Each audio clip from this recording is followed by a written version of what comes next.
She had nowhere to go. No home, no hope. And then she asked just one question. Where will I sleep tonight? What happened next changed everything. The wind moved slowly across the empty plains, carrying dust and silence, as if the land itself had forgotten how to speak, and under the fading gold of the evening sun, a young woman named Illyra stood at the edge of a broken road, her clothes worn thin, her shoes barely holding together, and her eyes carrying the weight of a journey that had no clear beginning and no promised end. She had walked for days, maybe weeks. She had stopped counting time because time no longer mattered. Only survival did, only finding somewhere to rest for one night, somewhere safe, somewhere warm. Far in the distance, there was a ranch alone against the horizon, a place that seemed untouched by the world, forgotten by people, and maybe that was why she kept walking toward it, her legs trembling, her breath shallow, her hope fragile but still alive.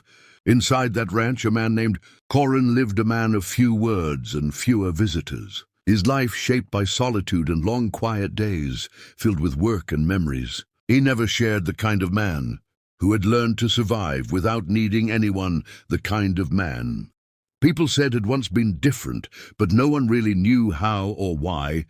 Corin stood near the fence when he first saw her, a small figure walking against the wind at first. He thought it was a trick of the light, or maybe just another stray traveler who would turn away before reaching the gate, but she did not turn away. She kept coming step after step, as if she had nowhere else to go. He did not move. He simply watched as she approached, until she finally stopped a few feet away from him, her voice barely above a whisper as she asked one simple question. Where would she sleep tonight? Corin did not answer right away. He studied her face, her tired eyes, her trembling hands, and the way she tried to stand, strong even when she clearly could not. Something in her reminded him of a past he had buried, something fragile and stubborn at the same time. He turned and walked toward the house without saying a word, leaving the gate open behind him, and for a moment Illyra hesitated, unsure if she was being invited or dismissed, but the cold wind pushed against her, and the fading light reminded her that she had no other choice, so she followed. The ranch house was old but sturdy, built from years of care and necessity. Inside, it smelled of wood smoke and time, a quiet place where every corner seemed to hold a story, but none of them was spoken aloud. Corin moved slowly through the house until he reached a small room at the back. He stopped at the doorway, and for a moment he stood still, as if remembering something that hurt, and then he stepped inside and pulled back a blanket from a narrow bed. It was a simple gesture, but something about it carried weight. Something about it felt like more than just offering a place to sleep. It felt like opening a door that had been closed for a long time. Illyra stood there, unsure what to say, unsure how to react, because no one had shown her kindness like that in a very long time, maybe ever. Corin finally spoke, his voice low and steady. You can stay here tonight. And just like that, everything began to change. That night, Illyra lay in the bed, staring at the ceiling, unable to sleep. Not because of discomfort, but because of the unfamiliar feeling of safety. It felt strange, almost unreal, to be inside walls that protected her, to have a roof above her and a blanket that was not stolen from the cold ground. In the other room, Corin sat by the fire, staring into the flames as if they held answers. He had never found, he could not explain, why he had let her stay, why he had opened that room, why he had pulled back that blanket when for years he had kept everything closed, everything distant.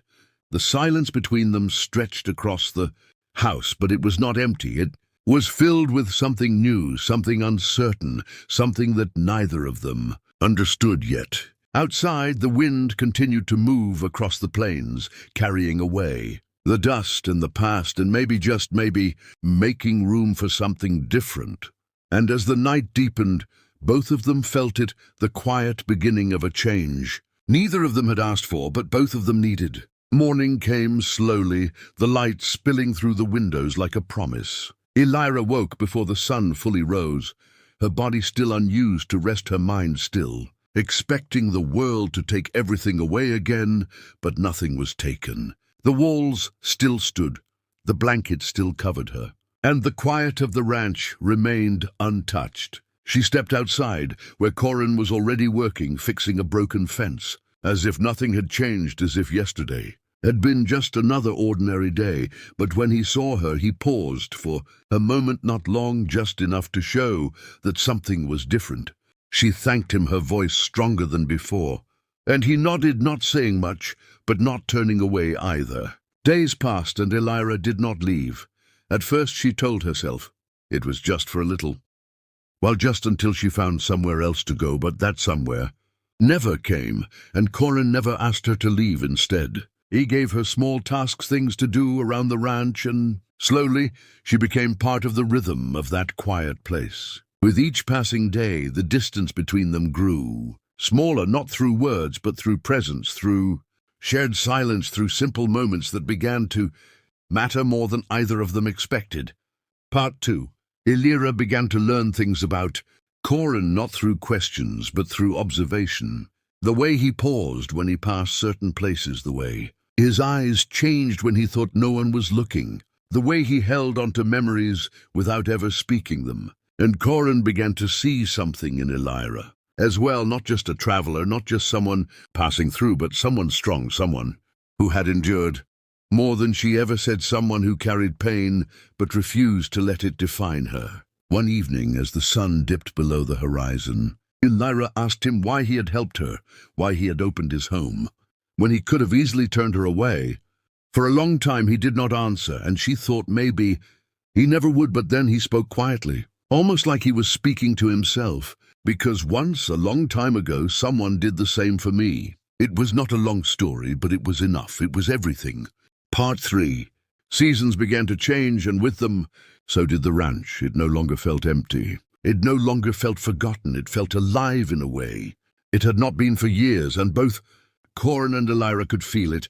One night, as the stars filled the sky, Elira stood outside looking at the land that had once seemed endless and empty, but now felt like something more, something meaningful, something real. Corin joined her, standing beside her in silence, and for the first time, neither of them felt alone. She had arrived with nothing, no place to go, no future to hold on to, and all she had asked was where she would sleep. But what she found was something far greater than a place to rest. She found a new beginning, a new life shaped not by fear, but by trust, not by loneliness, but by connection. And Corin, who had spent years closing himself off, had found something too, something he never expected, something he thought he had lost forever. Hope! The blanket he had pulled back that night had done more than offer warmth. It had opened a path. It had changed two lives forever. And in the quiet of that ranch under the endless sky, their story continued, not as strangers, but as something stronger, something lasting, something that would never be forgotten.